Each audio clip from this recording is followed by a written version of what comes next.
Uy, Ya volví, es que se estaba yendo la señal.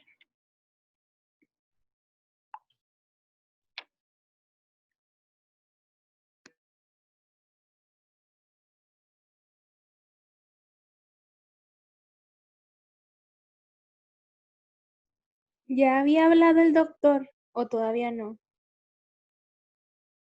Creo que no, es que se me cortó cuando él salía que se estaba uniendo y ahorita lo acabo de aceptar otra vez. Ah, ok.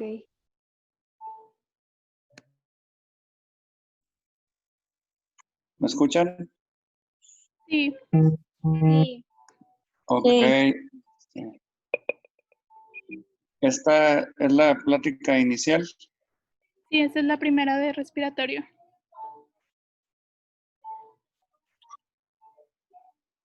¿A poco es la primera? Sí, es la primera. Ok, sale pues. Vamos, pasa la que sigue. Vamos a cambiar un poco el chip de lo que hemos estado hablando. Ha sido puro cardiología. Vamos a seguir en tórax, pero ahora vamos a referirnos a puntos anatómicos relevantes, pero para la exploración pulmonar. Bueno, el ángulo de Lewis, que es el ángulo que se forma entre la unión del manubrio y del cuerpo esternal, ese ángulo de Lewis es una pequeña protuberancia que en las personas delgadas es muy notoria a nivel del tórax. Casi siempre está ubicado más o menos en el segundo espacio intercostal. Generalmente ahí a los lados se auscultan los focos cardíacos, pero en los espacios intercostales se puede percutir y se puede auscultar también los campos pulmonares.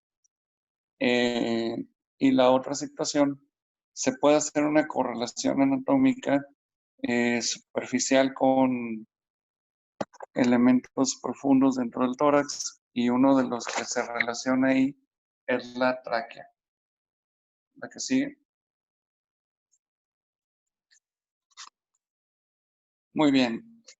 Esta segmentación pulmonar que se ve aquí representada, pues realmente no es tan fácil definirla así como tal, pero en general la segmentación pulmonar se lleva a cabo así, tomando en cuenta lóbulos superior e inferior de cada uno de los pulmones y en el caso del pulmón del lado derecho, lóbulo medio. El lóbulo medio está más o menos a nivel de la tetilla, en la cara anterior, y generalmente se limita a nivel del diafragma. ¿Sí? Fíjense bien, dependiendo de la forma del tórax de los pacientes, van a tener tórax longilíneos o brevilíneos. Y eso te podrá hacer áreas anatómicamente más fáciles de explorar en relación a la pared torácica con los segmentos pulmonares, entre más longilíneo sea el paciente, o sea, más alto y delgado. Y algo muy importante, la auscultación debe de ser en dorso, en paredes laterales y en pared anterior. ¿De acuerdo? Obviamente del lado izquierdo, en la pared anterior, pues está el precordio y ahí no vas a poder escuchar campos pulmonares. La que sigue. Los segmentos pulmonares en general se dividen según el pulmón, del lado derecho y del lado izquierdo. Y a su vez, cada uno de esos segmentos pulmonares tiene un bronquiolo principal. Un bronquio, acuérdense, tráquea se divide en dos, bronquio principal derecho, bronquio principal izquierdo. A su vez, los bronquios se dividen en bronquios segmentarios, ¿sí? Y, primero lobares y posteriormente segmentarios. Entonces, generalmente, el lado derecho el bronquio tiene una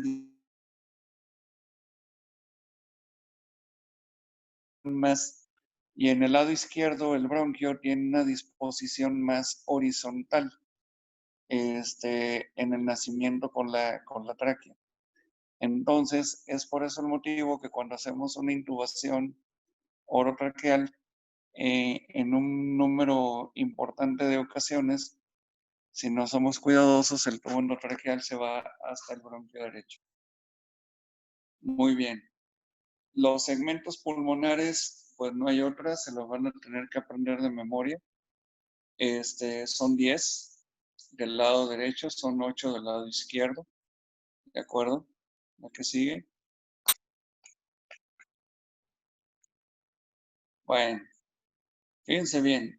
En el lado derecho está el segmento medio, ¿sí? En el lado izquierdo no hay un segmento medio como tal, pero se le llama segmento de la língula. En general, ese segmento de la língula, en la literatura latinoamericana, se considera como un solo segmento. Entonces, por eso se consideran 8 izquierdos y 10 derechos. ¿La que sigue?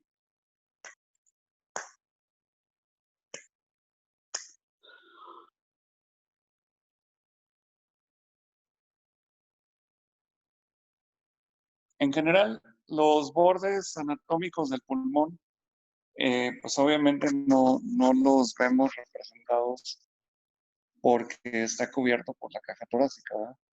Pero la forma de referirnos a ellos es borde superior, que es el ápice pulmonar, ¿sí? El ápice pulmonar está ubicado por arriba de la clavícula, ¿de acuerdo? Si ponen su estetoscopio por arriba de la clavícula, entre los músculos escalenos, van a escuchar los ápices pulmonares. Bueno, ahora, en el lado derecho vas bajando los espacios intercostales y al llegar hasta el sexto espacio intercostal, ¿sí? Que más o menos es un poquito por abajo de la tetilla en los varones, se encuentra el límite anterior de los pulmones. ¿Por qué? Porque ahí ya se encuentra el diafragma y abajo del diafragma está el hígado. Entonces, el lado derecho característicamente tiene un tamaño discretamente más pequeño que el lado izquierdo. Sin embargo, en el lado izquierdo también hay una disminución de tamaño, pero ahí por el corazón. Ahora, del lado derecho, a nivel de la tetilla, un poco por abajo, 1 centímetro por abajo, es el reborde hepático superior. Es muy difícil determinar ese borde hepático superior por percusión en el caso de las mujeres, porque ahí está la presencia de la glándula mamaria y el seno. En el caso de los hombres es posible hacerlo. Ahora, de ahí nos vamos a ir al dorso. Y en el dorso, los ápices pulmonares están por arriba del borde superior de ambas escápulas y el borde del pulmón puede llegar hasta la 11ª vértebra torácica en su línea superior.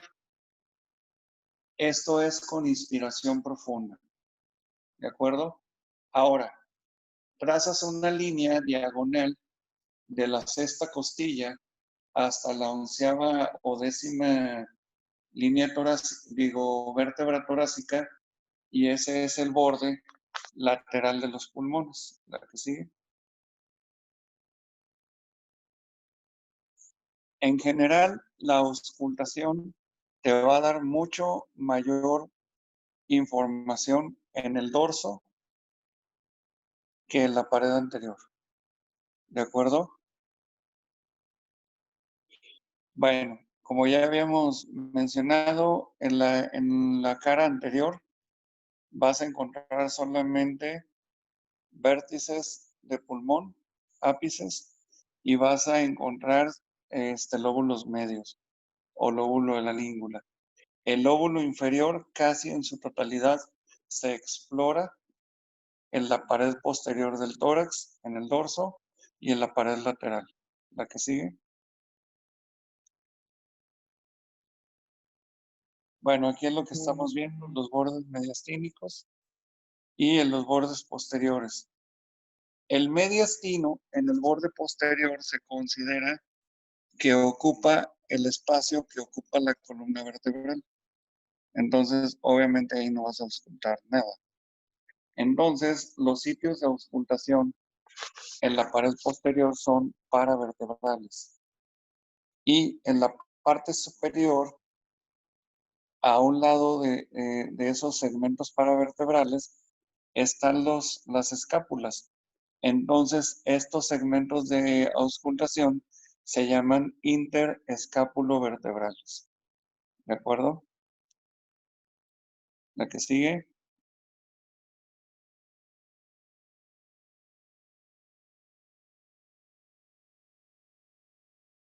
Les comentaba que en general la pared anterior tiene un tamaño mucho más pequeño de pulmón que la pared posterior. La que sigue. Muy bien. La pleura. Así como en el corazón hay pericardio, en el pulmón hay pleura. Igual sucede. Una pleura, una hoja pleural parietal y una hoja pleural visceral. Realmente los bordes de la pleura son prácticamente los mismos que los bordes del pulmón, porque en condiciones normales el espacio pleural contiene una cantidad muy pequeña de líquido pleural que solamente sirve para la lubricación entre ambas hojas pleurales por cada respiración que realizan las personas. La que sigue.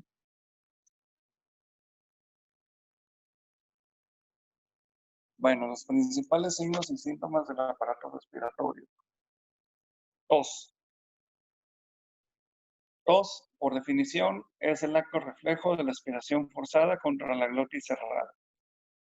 En general, la tos se provoca porque hay algo que está contaminando la vía respiratoria. Puede ser un cuerpo extraño o puede ser moco que se haya producido en exceso. En general, la tos es un mecanismo de defensa para limpieza de las vías respiratorias, a excepción cuando se trata de una tos irritativa, que es una tos seca que no produce secreción. El mecanismo de la tos está provocado por la contracción de todos los músculos respiratorios, incluyendo el diafragma y algunos músculos accesorios torácicos. Cada quien tenemos como que diferentes formas de toser y de estornudar. Hay personas que somos muy escandalosas en toser y en estornudar, y hay personas que tienen estornudo y tos muy poco intensas, silenciosas. Y en general, las mujeres, cuando es una tos provocada por un exceso de formación de moco, que puede ser por fenómeno inflamatorio o fenómeno infeccioso, pero en general a las mujeres les cuesta mucho realizar expectoración, o sea, expulsar la expectoración. Entonces, habitualmente frenan su reflejo de tos, tosen, pero el contenido lo guardan en la faringe y posteriormente lo degluten. ¿Me sigue?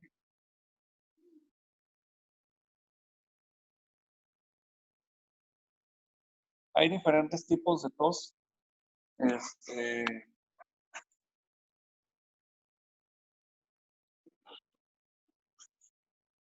La tos, los diferentes tipos de tos, la más fácil de clasificar es seca y productiva. Tos seca es que no hay secreción de moco. Tos productiva es que expulsas moco. Ahora, pues les digo que hay diferentes volúmenes de tos, ¿no? Fíjense bien. Hay una tos que puede,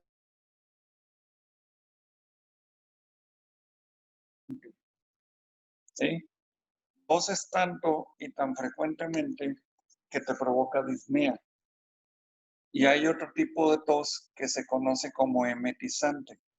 También toses tanto, haces tanto esfuerzo por toser que puedes llegar a vomitar.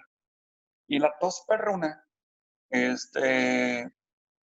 digo, mucha gente le dicen que tienen tos de perro, pero la verdadera tos perruna es la que se asocia a una enfermedad que ya casi no hay, que se llama difteria. Esa tos perruna por difteria ahorita ya casi no hay porque es una de las enfermedades que se previene con el Sistema Nacional de Vacunación. ¿La que sigue? Bueno, la tos sincopal también, un exceso de tos que puede provocar un reflejo vagal, provocarte bradicardia, hipotensión y provocar que te desmayes. ¿La que sigue? Fíjense bien, la tos nocturna es una tos que debemos de ser muy cuidadosos en su interpretación. La tos nocturna habitualmente se asocia a insuficiencia cardíaca. La tos nocturna también se puede asociar a asma bronquial, ¿sí?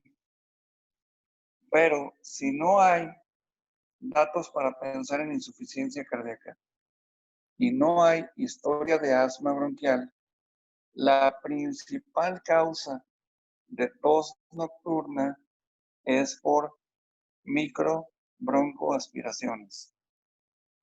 ¿De dónde vienen estas broncoaspiraciones? Que son microscópicas, ¿eh?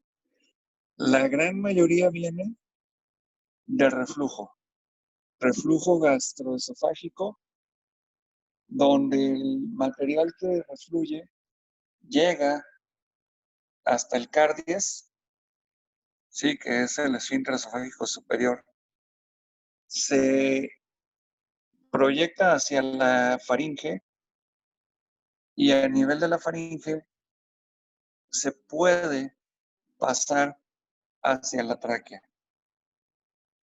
Como es un contenido líquido o semisólido, pero sobre todo muy irritante, este contenido de reflujo provoca accesos de tos muy importantes durante la noche. Entonces, ¿sí quedó claro? Tos nocturna, personas mayores de edad, causa principal, insuficiencia cardíaca. Tos nocturna, niños, causa principal, asma bronquial. Tos nocturna, personas jóvenes, adultos jóvenes o maduros, reflujo gastroesofágico. Y lo que viene aquí como bronquitis crónica, realmente el acceso de tos en la bronquitis crónica viene al despertar. ¿Por qué? Porque se acumuló un exceso de moco y cuando te levantas, este moco se moviliza dentro de las vías respiratorias, provoca la incomodidad propia del moco presente y activa el reflejo de tos. Bueno, ¿se entendió los tipos de tos? Sí. Sí, sí. Ok, esputo o expectoración. Es correcto nombrarlo de las dos maneras. Generalmente es una mezcla de secreciones bronquiales. En condiciones normales es una cantidad pequeña. Aumenta mucho la cantidad cuando hay un proceso inflamatorio o hay un proceso infeccioso. Una bronquitis o una bronconeumonía son infecciones de vías respiratorias bajas e inclusive pulmonares que producen una gran cantidad de secreción, muchas veces incluso purulenta, por el fenómeno de la infección. Pero el fenómeno inflamatorio crónico provocado por el consumo crónico de tabaco te provoca también bronquitis, pero una inflamación crónica sostenida, que también hace que aumente en gran cantidad la secreción de moco bronquial. Entonces, este moco bronquial, según la enfermedad de base, es lo que vas a encontrar con mayor abundancia. Si es una infección bacteriana, pues vas a encontrar muchas bacterias. Si es una enfermedad inflamatoria, pues vas a encontrar restos celulares, saliva, moco como tal inflamatorio. ¿La que sigue? Bueno, si hay una gran cantidad de moco y de expectoración, se le llama broncorrea, ¿sí? Esto es cuando son más de 100 mililitros al día. Pero fíjense bien, hay condiciones que te pueden dar esa cantidad tan importante de expectoración. Bronquiectasias, que son dilataciones anormales de los bronquios donde se acumula moco, abscesos pulmonares, neumonía y en ocasiones carcinoma de células alveolares, pero que ese carcinoma es sobreinfectado. ¿La que sigue? Muy bien, bronquitis crónica. Lo que habíamos mencionado antes, ¿no? La producción de expectoración es mayor por la mañana y es crónica, o sea, dura muchísimos años. Y el asma bronquial, generalmente en los niños, donde la expectoración y la tos puede ser matutina, pero también es nocturna. ¿La que sigue?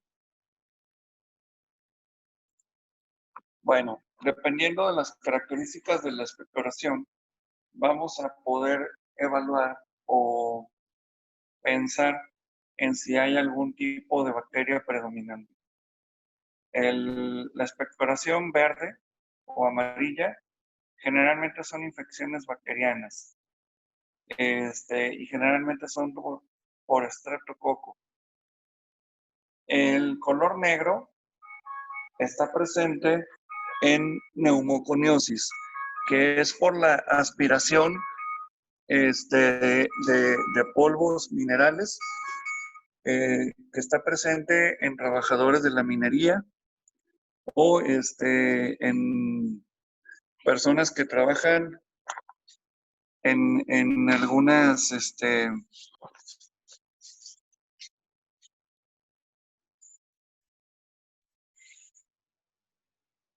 personas que trabajan en ambientes con contaminación ambiental importante. Por ejemplo, algunas maquiladoras, trabajos derivados de la minería, pero no tanto minería de extracción, sino de refinación de productos, y personas que trabajan, por ejemplo, en ciudades muy contaminadas y que su trabajo es al aire libre. Esta aspiración de smog o de partículas le da un color negro a la expectoración, ¿vale? El neumococo te da una expectoración más de tipo roja, anaranjada. Si es rojo así fresco, rojo muy brillante, Klebsiella pneumoniae. En la expectoración rosada y con espuma ya habíamos mencionado que era edema agudo de pulmón. Y la expectoración acompañada de sangre generalmente se presenta en la tuberculosis. ¿La que sigue? Bueno, en general, la expectoración serosa, claro, muy muy líquido, puede pasar en el edema agudo de pulmón. Cuando es mucosa, pero es claro o blanco, puede ser en bronquitis crónica. Si es una enfermedad pulmonar crónica secundaria a exposición de polvo de minas, pues va a ser el esputo de color negro. Y cuando es francamente purulento, amarillo, verde, café, pues va a ser por infecciones bacterianas. ¿De acuerdo? ¿El que sigue?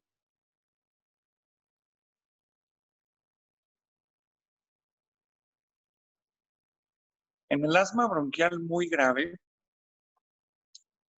¿sí se acuerdan que el asma bronquial es un espasmo de los bronquios, ¿verdad? Pero este bronquio que está espasmado está muy inflamado. Entonces produce una secreción de moco. Pero el bronquio está espasmado. Entonces ese moco no es fácil de sacar con tos.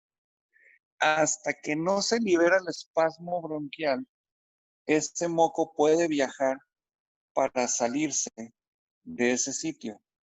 Y entonces, en ocasiones, el moco toma la forma del bronquio que lo originó y por eso le llaman en forma de gusano.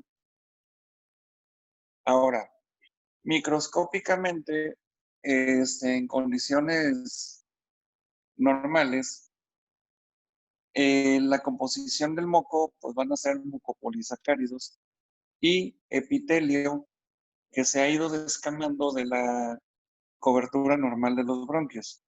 Pero obviamente en condiciones anormales, pues tienen otros componentes. La mayor parte de esos componentes pueden ser bacterias.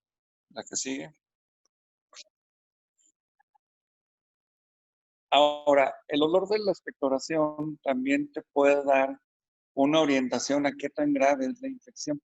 Por ejemplo, puede ser muy fétido cuando es un olor, cuando es un problema de absceso pulmonar donde hay franca formación de pus, o de bronquiectasias, donde la acumulación del moco lleva varios días.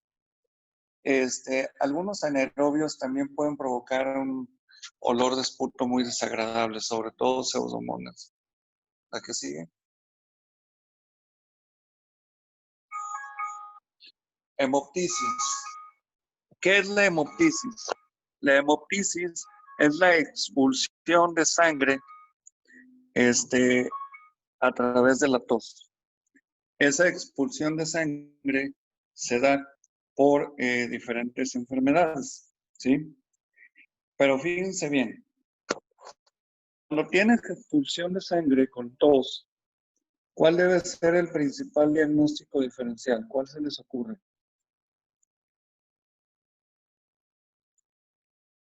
Y es bien importante.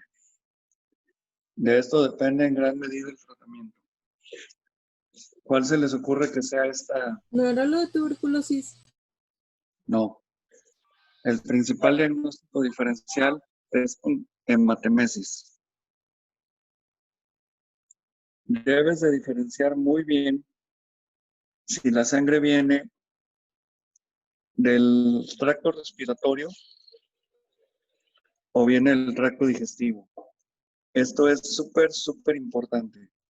¿Por qué? Porque de hacer bien esta diferencia nos va a permitir establecer mejor un protocolo de estudio. Hay ocasiones en que sí es muy evidente si se trató de vómito o de tos acompañada de sangre.